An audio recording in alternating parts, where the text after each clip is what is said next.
السلام عليكم ورحمة الله. الله أكبر الله أكبر الله أكبر الله أكبر أشهد أن لا إله إلا الله أشهد أن لا إله إلا الله أشهد أن محمدا رسول الله أشهد أن محمدا رسول الله حي على الصلاة حي على الصلاة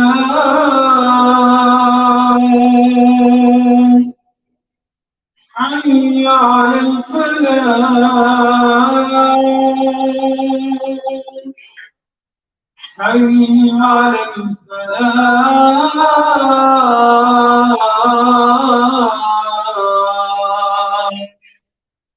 الله أكبر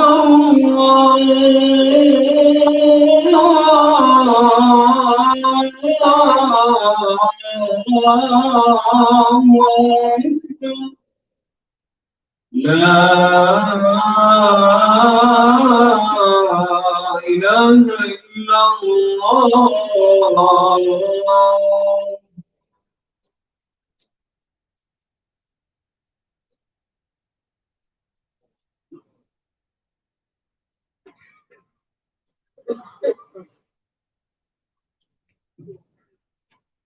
إن الحمد لله نحمده ونستعينه ونستغفره ونعوذ بالله من شرور أنفسنا ومن سيئات أعمالنا من يهده الله فلا مضل له ومن يضلل فلا هادي له وأشهد أن لا إله إلا الله وحده لا شريك له وأشهد أن محمدا عبده ورسوله يا أيها الذين آمنوا اتقوا الله حق تقاته ولا تموتن إلا وأنتم مسلمون يا أيها الناس اتقوا ربكم الذي خلقكم من نفس واحدة وخلق منها زوجها وبث منهما رجالا كثيرا ونساء واتقوا الله الذي تساءلون به والأرحام إن الله كان عليكم رقيبا يا أيها الذين آمنوا اتقوا الله وقولوا قولا سديدا يصلح لكم أعمالكم ويغفر لكم ذنوبكم ومن يطع الله ورسوله فقد فاز فوزا عظيما أما بعد فإن أصدق الحديث كتاب الله وأحسن الهدي هدي محمد صلى الله عليه وسلم وشر الأمور محدثاتها وكل محدثة بدعة وكل بدعة ضلالة. The Prophet Muhammad sallallahu alayhi wa sallam taught us a dua that governs and guides everything that we learn and know. It's one that most of you, if not all of you, are already aware of. The Prophet sallallahu alayhi wa sallam taught us, Allahumma allimna ma yanfa'una wanfa'na bima alamtana wa zidna ilman. This dua, we could make an entire khutbah about this dua. This is not the point of this particular khutbah, but we start here because it teaches us some very, very important things. First of all, that not all knowledge is beneficial knowledge. If we ask Allah Azza wa Jal to teach us what is beneficial, then by implication there is knowledge out there that is not beneficial and should be left alone. The second thing that we benefit is that وَانْفَعْنَا بِمَا عَلَمْتَنَا. Even if we take care of step one and we learn that which is beneficial, it might be used in a way that not only does not benefit but actually harms us. That's the point that we want to start with for today's topic. How is it possible that you can learn something that's beneficial and yet it doesn't benefit you? In fact, it might even harm you. The first thing is obvious to everybody. The Prophet ﷺ said, إِنَّمَا الْأَعْمَالُ بِالنِّيَّاتِ. Every single thing that you do is tied to your intention. And so you could learn the Quran, the absolute best thing that there is to learn. And yet if you did it with the intention to show off, or you did it with the intention so that other people would look at you in a certain way, then that is not only not beneficial to you, you're actually building the case against you in the afterlife. That covers intention, but there's a second way. There's a second thing that we have to pay attention to when it comes to benefiting from what we learn, and that is putting it into practice. The companions of the Prophet, they would not memorize the Quran in the way that we memorize it today. Page upon page upon page upon page. And you don't understand any of it. You're literally just making sounds. They would take it, this is a hadith from Abdullah bin Amr, they would take it 10 ayat at a time. And they would not move on to the next 10 ayat until they implemented. They practiced what they preached. Why did they do such a thing? They did not want to reach the afterlife. They did not want to reach the day of judgment, standing in front of Allah subhanahu wa ta'ala and have it be said to them, you knew something and you didn't do anything about it. You didn't act on it. You didn't practice it. We seek refuge from knowledge that we don't practice. And so when it comes to education and it comes to knowledge, the link here about Ramadan is that, as many of the ulama have said, Ramadan is a school. It's a school, madrasa. But not in the conventional definition of what is a school where you're just learning information. Our age, some have called it the information age. Our society, their understanding of education is simply information, memorizing facts, spitting them back out, getting assessed, and you know the facts, okay, you knew the facts. They don't care about whether you put it into practice or not. They don't care if your knowledge is based in ethics or not, if it's based in sincerity or not. So when we say that Ramadan is a school, and Ramadan is meant to teach you things, we're talking about an Islamic idea of what knowledge is, not simple information. Ramadan is not just going to give you new information or facts. It's supposed to change your entire constitution. It's supposed to perform work on yourself, body, soul, intellect, so that you leave Ramadan an entirely transformed person, a different person than you came into it as. And none of this is possible without one very important thing, which is the subject of today's call, which is discipline.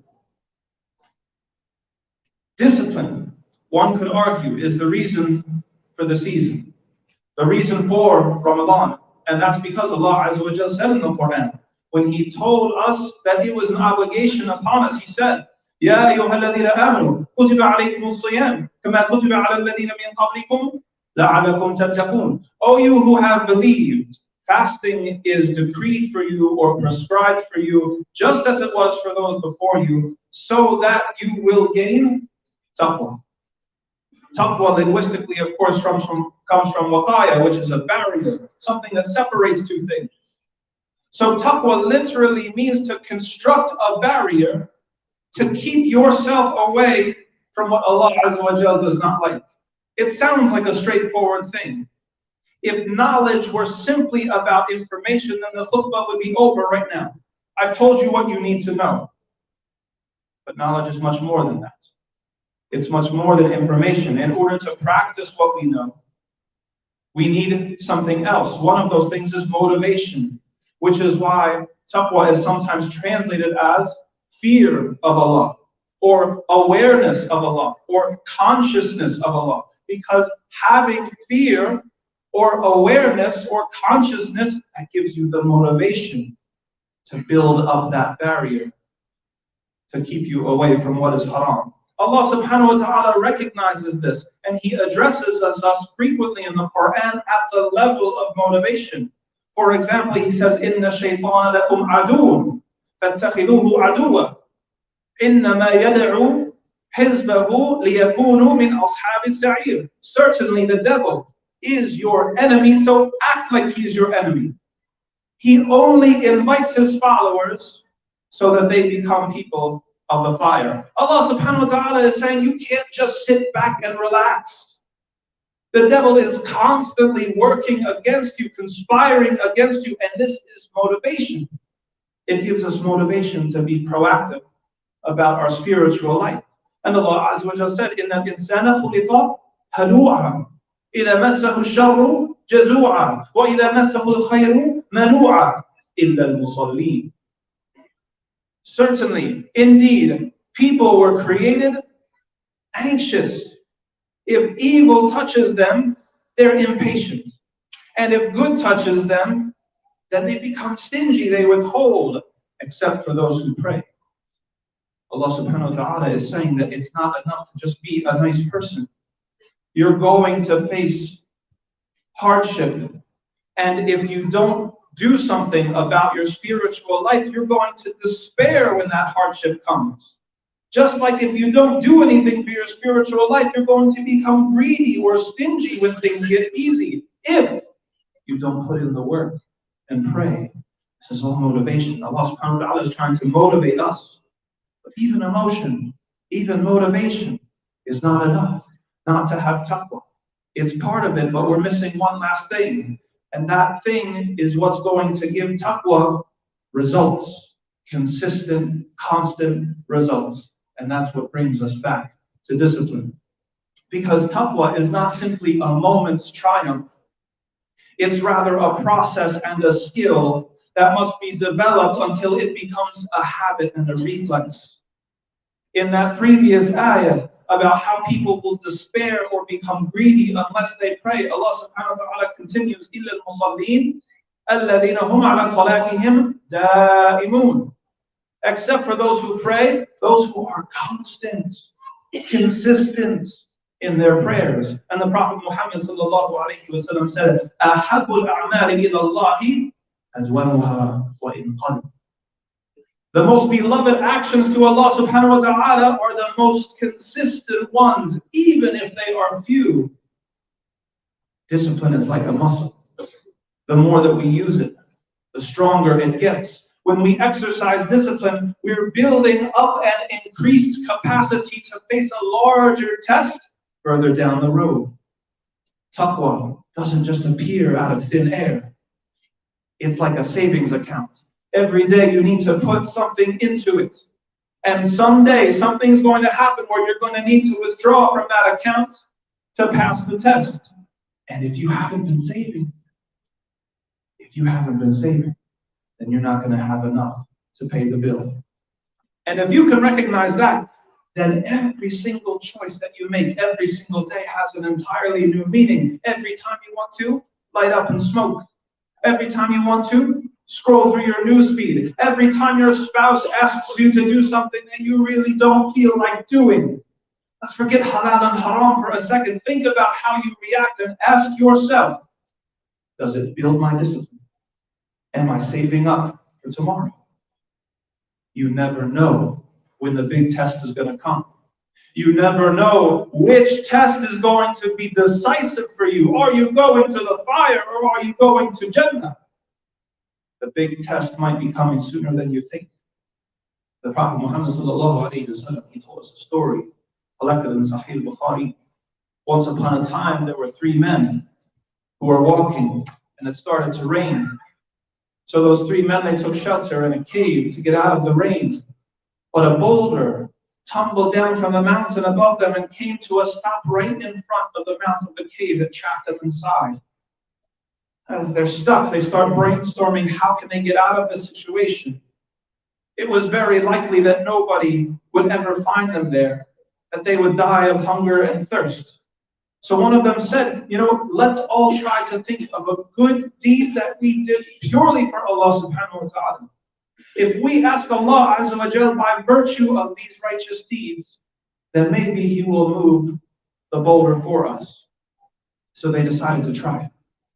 The first of them said, "Oh Allah, I used to live with my parents who were very elderly, and I used to live also with my wife and my children. I was responsible for all of them. I would always prioritize serving my parents over the rest of my family. If I went to fetch milk, I would serve it to my parents first before even my wife or my children. One day, I was delayed when I went to fetch milk from the herd, and it wasn't until late when I returned. When I got back, I saw my parents had already fallen asleep. I stood there waiting by them, not knowing what to do. I didn't want to disturb their sleep, but I also didn't want to serve my children before them. And my children were whimpering at my feet, crying. They were hungry. They wanted the milk. I ended up standing there until dawn, out of duty to my parents. Oh Allah, if that was sincerely done for you, then move this boulder so that we can at least see the sky. And so it happened. The boulder moved. Allah subhanahu wa ta'ala moved the boulder just enough so that the three men could see the sunlight. So the second man began. He said, oh Allah, there was this girl. I loved her as much as a man could possibly love a woman. I tried to seduce her time and time again, but she always refused. I even offered her a large sum of money, and she still refused. Time passed, and one day she fell upon hard times. She really needed the money, and I knew this. So I made my offer again, and finally she accepted. But she said to me, oh, servant of Allah, ittaqillah. Have taqwa, fear Allah, be aware of Allah, and don't open what is sealed, except if you have the right to do so. After she said this, I was immediately taken aback. I stood up and I walked away, leaving the money with her and leaving everything else. Oh Allah, if I did this sincerely for you, then move the boulder just a little more. And sure enough, Allah subhanahu wa ta'ala moved the boulder even more. The third of them said, oh Allah, I used to hire workers to farm my land. When the work day was done, they would come for their wages and I would give it to them. One day, one of the workers turned and left before I could give him his wages. So I took those wages and I invested them. I grew crops and I sold the crops, and with that money, I bought animals, and then I bred the animals until I had produced an entire herd. Someday in the future, that worker came back to me and said, ittaqillah, fear Allah, be aware of Allah, don't oppress me by depriving me of my rightful wages. So I said to him, look at this entire herd, it's yours, take it. He wouldn't believe me. He told me to fear Allah, to stop fooling around, but I promised him that I wasn't joking. And I explained to him what I did with his wages while he was gone. So he took the entire herd and he left. Oh Allah, if I did that sincerely for you, move the boulder out of our way completely. And so Allah subhanahu wa ta'ala removed the boulder entirely, and the three men were able to leave the cave. Notice how in this hadith, each person was tried in different ways. The first man was tried through his love of his children. Now, categorically, this is good. It's a good thing. We're supposed to love our children, but Allah subhanahu wa ta'ala wants us to have the proper degree of love. We owe our parents, especially when they're elderly, an extra degree of loyalty and devotion, even over our own children. The second man is tried by lust. Allah subhanahu wa ta'ala has created urges and desires within us for a reason. And that reason is to motivate us to get married and to start a family, to make us more dutiful and responsible people. Like the man in the story, we have to struggle against situations that promise us fun with no strings attached, that tempt us with the sweetness of romance without any of the responsibility and accountability that Allah subhanahu wa ta'ala knows that we need. And the third man was tested through his wealth. It is significant that the situation here is ambiguous. He tried to pay the worker, but the worker just disappeared. How easy it would have been for him to say to himself, you know, that's his fault. Sorry, you snooze, you lose. You should have hung around and get your wages. Maybe in our society, he would have made the workers sign some sort of waiver. some sort of fine print, making sure they have to take their money right away. We can certainly think up of a reason or a justification to keep the money and forget about the worker. To keep that worker in mind and to protect his interests even to the detriment of our own, that takes a proactive form of discipline and taqwa that cannot be neutralized by an ambiguous situation like this. A person of taqwa, a person of principle and discipline knows that we don't pay people's wages just because they ask for them. We pay them their wages because it's the right thing to do. All three men had a hard decision to make, and no one else was watching. Maybe the parents would have never known that the first man had served his children first. Maybe for the second man, no one would have ever figured it out, what he did with the woman that he loved. Maybe the worker never comes back in the third story to ask for his wages. It didn't seem likely at the time. But that's what discipline looks like.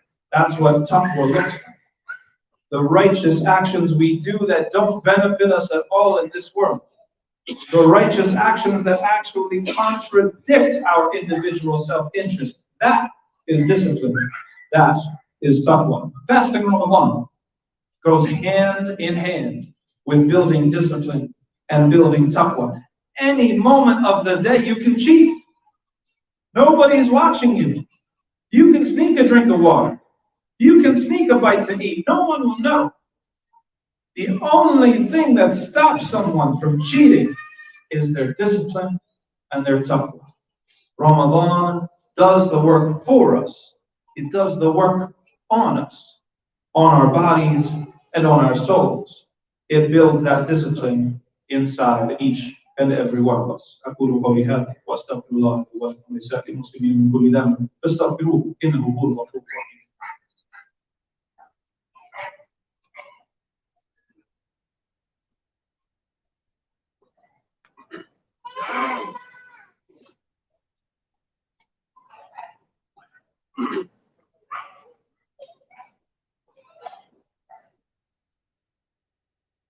الحمد لله على إحسانه والشكر له على توفيقه وامتنانه وأشهد أن لا إله إلا الله وحده لا شريك له تعظيما لشأنه وأشهد أن نبينا وسيدنا محمد عبده ورسوله والداعي إلى رضوانه صلى الله عليه وعلى آله وأصحابه وإخوانه وسلم تسليما كثيرا. It's up to us to make the little decisions every day that will develop and strengthen that discipline until we're prepared for the larger tests in life. Don't think that the little things are insignificant. No, they create momentum for you. Or they create momentum against you. I'll share one final story. This is from one of my professors in Medina. He said that when he was in school, he and his best friend were always the two best students in class. And so they would always compete. They would always try to see who got the best grades. So one day, they had finished an exam and they're waiting to get the grades back. The professor gives them their papers back and they're comparing who got the better grade. One of them, he had gotten a red mark, he had gotten points taken off. And the strange thing was, he got points taken off because he left an entire question blank. Now, for his friend, he knew that this was very strange behavior. He never knew his friends had ever leave a question on a test blank. So he asked him, what happened? He replied. He said, when I was taking the test, for a moment I forgot the answer. And as I was thinking, my pencil rolled off of my desk and fell onto the floor. When it landed on the floor, I went to lean over and pick it up. And just for a moment, my eye fell upon the paper of my neighbor. All I saw was one word on that person's paper, and the whole answer came back to me immediately, and I feared Allah. I feared Allah that those points would be haram. And so I left the answer blank. Did this question that he left blank affect him in any way? He lost 5 points, 10 points on the test.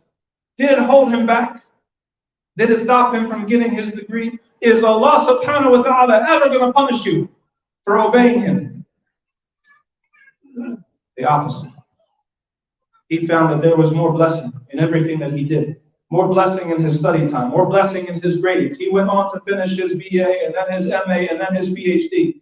And then he ended up teaching at the Islamic University of Medina, and so on and so forth. He could have gotten cold feet. He would have had rationalization. He would have had a reason to. It would have been so easy to think, listen, I'm a good student. I need the good grade because I'm trying to get into a good university. He could have said, well, I knew the answer anyway already. It was just sort of like a reminder. But he didn't. He took the high road. He took the way of taqwa. He took the way of discipline. And he made that decision in secret. And so he strengthened his discipline. He exercised his taqwa. And Allah subhanahu wa ta'ala never, ever, ever humiliates the people of taqwa. This Ramadan, let's all try to find those individual moments when Allah subhanahu wa ta'ala gives us an opportunity to build our discipline and to build our taqwa. Let's try to recognize those moments when they come to us and take advantage of them and take the steps to rebuild our discipline so that we can conclude Ramadan stronger than when we started. ثم صلوا وسلموا على نبي رحمة كما أمركم ربكم حيث قال إن الله وملائكته يصلون على النبي يا أيها الذين آمنوا صلوا عليه وسلموا تسليما اللهم صل على محمد وعلى آل محمد كما صليت على إبراهيم وعلى آل إبراهيم إنك حميد مجيد اللهم أعز الإسلام والمسلمين اللهم أعز الإسلام والمسلمين وأذل الشرك والمشركين ودمر أعداء الدين وانصر عبادك المؤمنين واجعل اللهم بلاد الإسلام آمنا مطمئنا يا رب العالمين اللهم ارحم موتانا واعف مبتلانا واشف مرضانا واهد ضالنا برحمتك يا أرحم الراحمين اللهم أرنا الحق حقا وارزقنا اتباعه وأرنا الباطل باطلا وارزقنا اجتنابه يا عباد الله إن الله يأمر بالعدل والإحسان وإيتاء ذي القربى وينهى عن الفحشاء والمنكر والبغي يعظكم لعلكم تذكرون فاذكروا الله يذكركم واشكروه على نعمه يزدكم والله يعلم ما تصنعون